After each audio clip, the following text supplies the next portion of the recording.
Hey everyone, I'm Kestrel. Have you ever thought you've escaped a snake pit, only to realize the snakes are still hot on your heels, ready to strike again? Well, that's where my story starts. Stick around till the end, and trust me, you're going to want to hear how this soap opera ends. And hey, don't forget to like and subscribe if you're curious about how my ex-mother-in-law almost stole my life. Picture this, you finally got it together after a messy divorce. You're standing on solid ground, thinking, yes, I made it. Then bam, karma winks and says, not so fast. That's where I found myself just last month. I'm 32, a real estate agent, and most importantly, a mom to my incredible 7-year-old daughter, Emma. Life was finally going smoothly until Martha, my ex-mother-in-law, decided to play matchmaker, and she chose my kid's birthday party of all places. Emma's so excited about her party next weekend. I told my colleague Sophia over coffee, I just hope Martha doesn't turn it into another family reunion. Sophia gave me a knowing look. Girl, why do you even let your ex's family stay involved? That's just inviting trouble. I know, but Emma loves her grandparents, and I don't want to be that bitter ex who cuts them out, I sighed. That afternoon, I was showing a beachfront property when my phone buzzed for the 10th time that day. Martha again. Kestrel dear, did you order the cake yet? I went ahead and ordered one myself, just in case. And oh, I invited a few more people. You remember my nephew James, don't you? Martha, we agreed on a small party. Emma gets overwhelmed with too many people. Nonsense. Family is everything. Besides, James has been asking about you. I hung up, my stomach twisting. Ever since my divorce from Michael 2 years ago, after I caught him with his work colleague in our own bed, Martha had been relentless about pushing eligible bachelors my way. Lately, her focus had zeroed in on James, who mysteriously seemed to appear at every family event. That evening, as I was helping Emma with her homework, my ex-sister-in-law, Rachel, called. Hey, just a heads up, Mom's planning something for Emma's party. I overheard her and James talking about some big announcement. What kind of announcement? I asked, feeling a chill. Not sure, but knowing Mom. Be careful, Kestrel. James isn't exactly the nice guy she makes him out to be. I looked at Emma, who was happily coloring her princess invitations, blissfully unaware of the storm brewing. After Michael's lies, gaslighting, and emotional manipulation, I'd vowed to keep toxic people out of our lives. But Martha was like a spider, weaving her web so subtly you didn't realize you were trapped until it was too late. Mommy, can I wear my tiara to my party? Of course, baby. It's your special day, and nothing's going to ruin it. If only I had known how wrong I was. Sometimes the people who claim to love you the most are the ones with a knife hidden behind their back. I closed my laptop, done with work for the day, watching Emma twirl in her princess dress. We'd survived Michael's betrayal, rebuilt our lives, and found our rhythm. But Martha's constant meddling was escalating, and something about this party felt like the calm before a storm.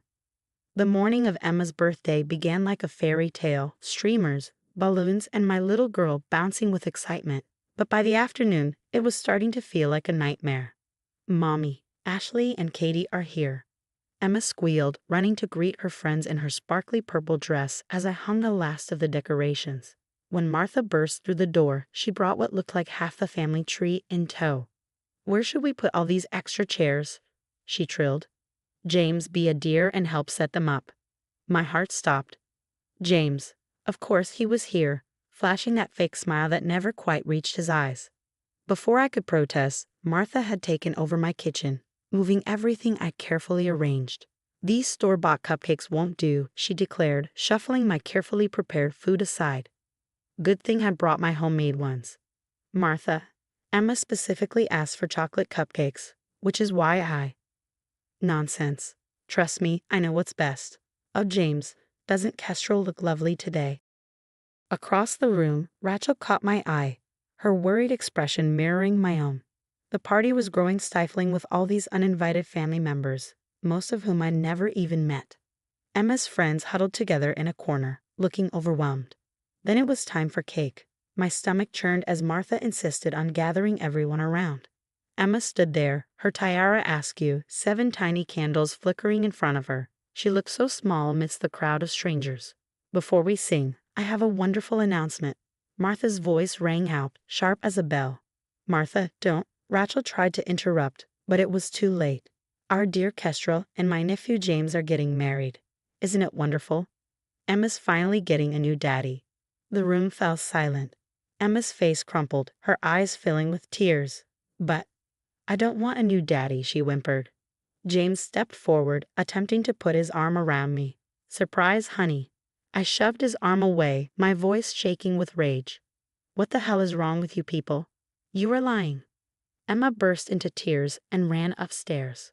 Her friends' parents looked horrified, murmuring excuses as they gathered their things to leave. How dare you, Martha? I spat, feeling my blood boil. There is no engagement. There never was. Don't be silly, dear, Martha said, her tone icy.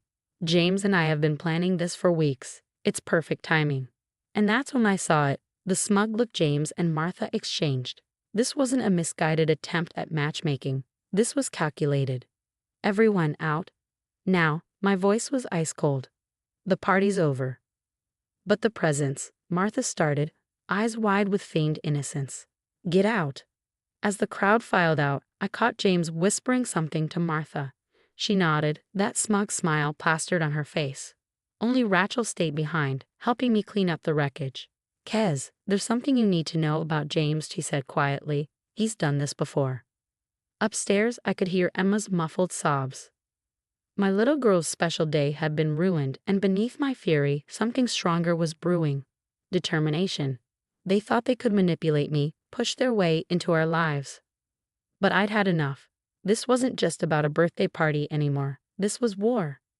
2 days after the party fiasco, I sat with Sophia at work, still trembling with anger as I showed her Emma's new therapy schedule. She hadn't slept through a single night since that day.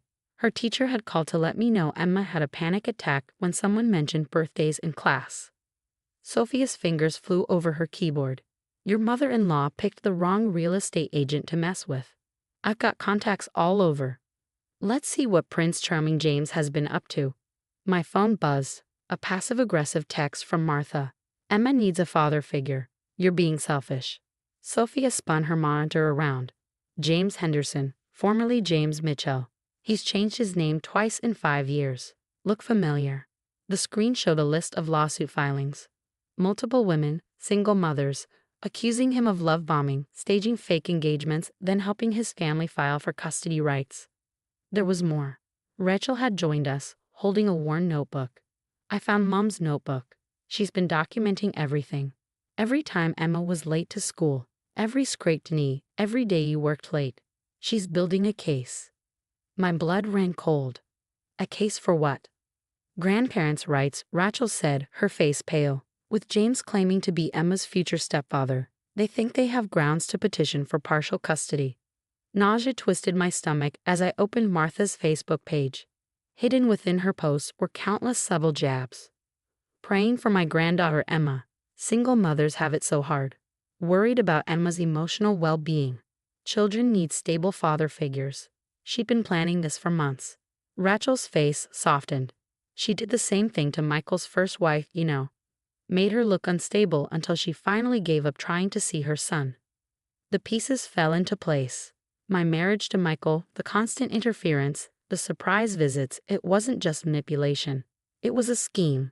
Martha had chosen me because I was young, successful, someone who'd look good to the courts.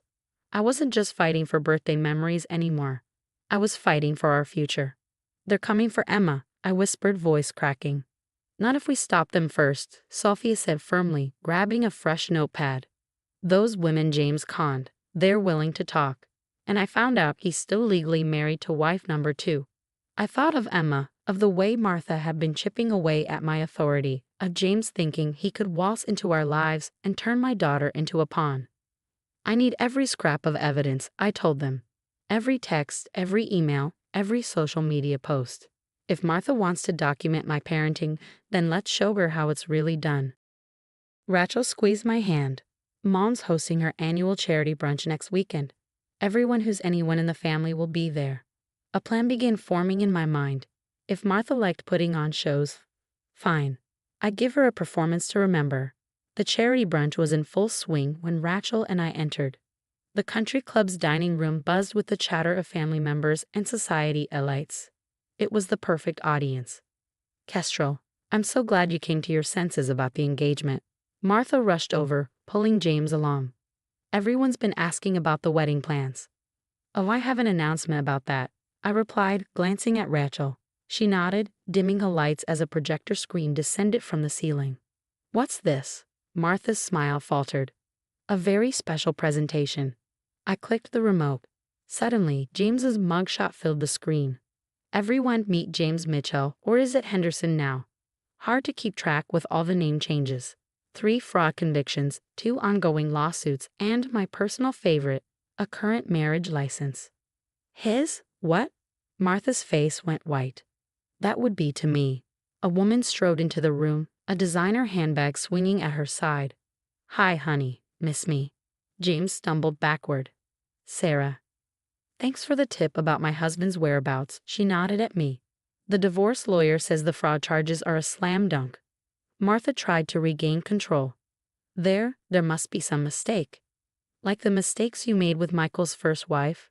I clicked to the next slide. Or the custody battle you orchestrated.